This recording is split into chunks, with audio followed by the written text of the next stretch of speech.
সংবিধানের প্রতি আমার অকপট শ্রদ্ধা ও নিষ্ঠা পোষণ করিব এবং ভারতের প্রভুত্ব ও অখণ্ডতা অক্ষুণ্ণ রাখিব। পার্টির তরফ থেকে এবং আমাদের সাথে এখন মোথাও আছে, আইপিএফটিও আছে, আবার সবাই মিলে ভারতীয় জনতা পার্টির তরফ থেকে এবার রাজ্যসভার যে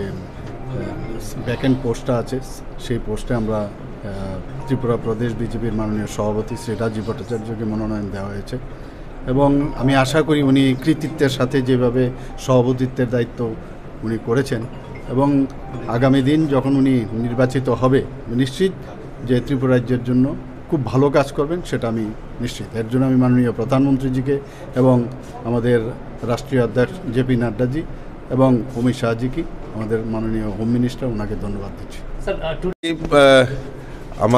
আমাকে এত বড় পরিসরে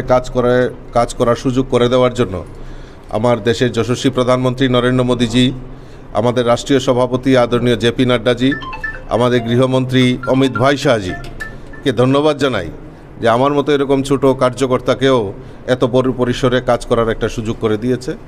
আমি সকলের আশীর্বাদ নিয়ে এবং আমাদের রাজ্যের মাননীয় মুখ্যমন্ত্রী থেকে শুরু করে মন্ত্রিপরিষদের সবার আশীর্বাদ নিয়ে আমি এই ত্রিপুরার জন্য